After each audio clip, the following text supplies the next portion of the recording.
ስለ መተላለፋችን ቆሰለ፣ ስለ በደላችንም ደቀቀ ይላል። አዎ እጅና እግሩን ተቸነከረ። በእጇ ዕፀ በለሱን ቆርጣ ነበር፣ በእግሯ ወደ ዕፀ በለሱ ሄዳ ነበር። ያን ጊዜ የቆረጠችበት እጇን የሄደችበት እግሯን ያንን መቅሰፍት ለመሻር የድንግል ማርያም ልጅ ሳዶር፣ አላዶር፣ ዳናት፣ አዴራ፣ ሮዳስ በሚባል በ5 ችንካር ተቸነከረ። አያችሁ፣ አደቀቁት። ስለኛ ስለ ደዌያችን ደቀቀ። ይሄ ብቻ አልነበረም፣ አክሊለ ሦክ የብረት አክሊል ደፉለት ይላል። የድንግል ማርያም ልጅ እንዲህ ነው የደቀቀው። ስለ በደላችን ምን አለ? ደቀቀ። ስለ መተላለፋችን ቆሰለ።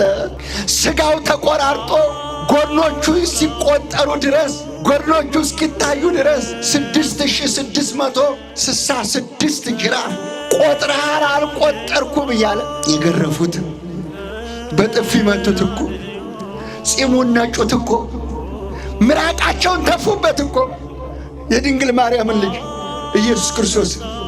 ይህ ሁሉ ዋጋ ተከፍሎ ነው ሰው የሆነው። ይህ ሁሉ ዋጋ ተከፍሎ ነው ዛሬ ክርስትናው የቆመው። እቺ ቤተ ክርስቲያን የቆመችው በዚህ ነው። እናቶች ዝም ብሎ የመጣ እንዳይመስላችሁ፣ በደም ዋጋ ነው የተገዛ ነው። በሱ ቁስል እኛ ተፈወስን ይላል። ክብር ለመድኃኔዓለም። ተሰቃየ፣ ተጨነቀም፣ አፉን ግን አልከፈተም ይላል። በሸላቾቹ ፊት ዝም አለ፣ በአራጆቹ ፊት፣ በገዳዮቹ ፊት ዝም አለ።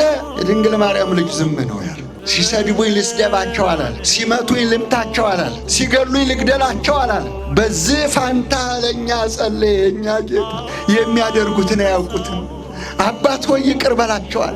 ለመነላቸው፣ ለገዳዮቹ፣ ለቸንካሪዎቹ፣ ለገራፊዎቹ፣ ለክፉዎቹ፣ ለእኔና ለእናንተ አቤቱ አባት ሆይ ማራቸው፣ እራራላቸው ብሎ ለመነላቸው ይላል።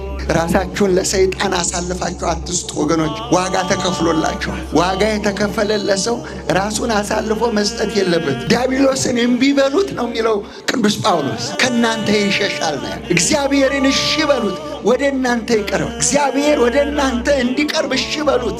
ራሳችሁን በምኞት በሐሳብ አሳልፋችሁ አትስጡ። ነፃ ከወጣችሁ በኋላ እንደገና ወደ ባርነት አትመለሱ። ነፃ ወጥታችኋል ወገኖች።